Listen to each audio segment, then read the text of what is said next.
For those who haven't heard about it, Netflix really screwed up this time. A recent show called Adolescence came out, and of course brown noses the world over are praising its camera work, acting, and of course the plot, which revolves around the growing problem of evil white cis males and their rising rates of violent knife attacks in the UK. My first thought was, that's weird, because every source from people on the ground tells me exactly who's committing the violence, and it sure as hell ain't the British. So after a few seconds of research, it should surprise no one, this illegal criminal is the perp the show is based on. Now, I don't care to watch Adolescence, as the entire premise espouses lies and covers up the truth. However, it highlights a few related problems, those being hypocrisy, culture, and racism. So I'll try to tackle these in this brief discussion. I've said this before, and I'll repeat it until I croak. Ideas, whether good or bad, are not dependent on superficial traits like race, sex, or sexuality. If the idea or deed is good, like giving alms to the poor, then you did a good thing. However, if you steal someone's motorbike, then it don't matter if you were whiter than paper or so dark you look like you weren't in the room when God said let there be light. You are still a piece of shit.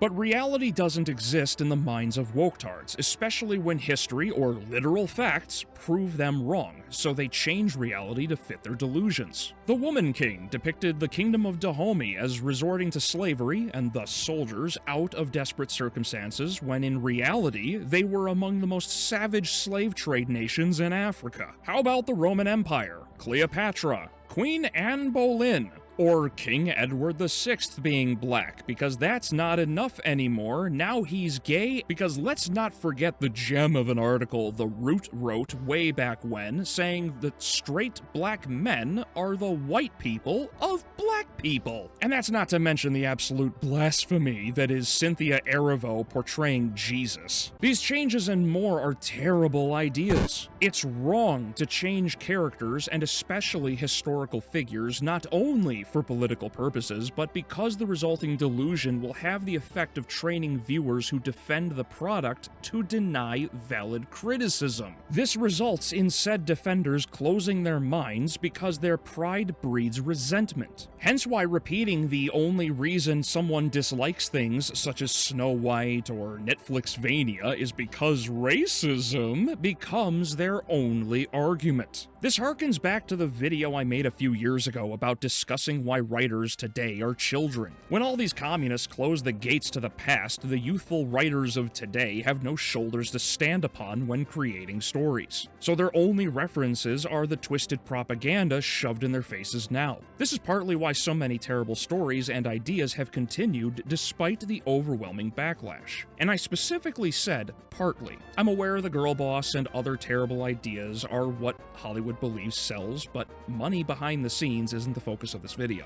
Moving on, this is why Annette from Netflixvania, Nocturd, and Amber from Invincible perfectly exemplify the limited views of writers today. Them being race-swapped is dumb enough, but that's the catalyst of the conversation, not the core. Both are strong, independent black women who don't need no men, until their second outings are a complete 180 of their debuts because the backlash they received was overwhelmingly due to their irredeemable writing. And that just does a disservice to black characters in general. Awful characters don't garner praise. They're rejected. This is why Galadriel, Captain Marvel, and even those who were favored until they were ruined like Wanda and Black Widow are disliked as much as they are. Hell, this is why good guys get mocked when they do retarded things like the entire cast of Rings of Power. And yet, decent characters exist who were granted leniency because of either good writing, good performances, or both, like Gordon from The Batman. This is because it's not about superficial details, it's about the writing. And that's because, despite the West abolishing slavery, the communists in Hollywood still treat black people as a commodity. Just because a character is a woman, black, gay, or whatever doesn't mean they need to be picked up and everything done for them. At that point, it's just sloppy seconds, and giving a role to someone out of your own twisted sense of pity is degrading. This is why race swapping, sex swapping, whatever, needs to end.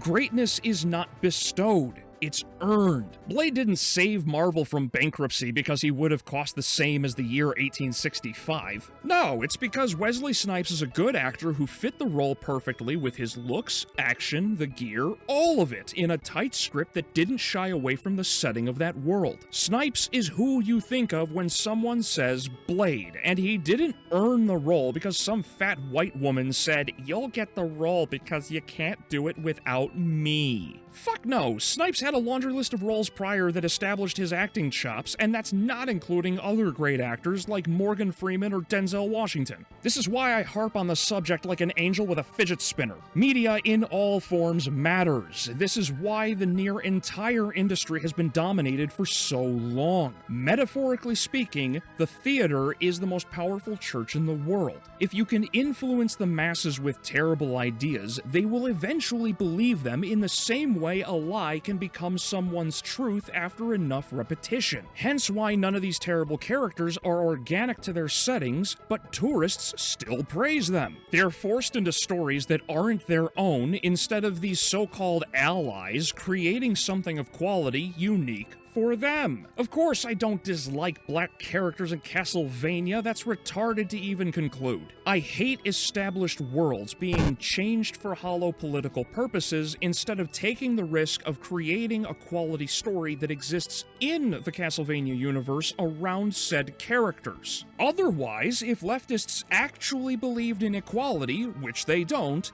then Ryan Gosling should be the next Black Panther. I've brought this example up before on stream. Have vampires exploiting the African slave trade. The protagonist is a come-from-nothing former slave whose family was killed, and a bunch of vampire hunters save him.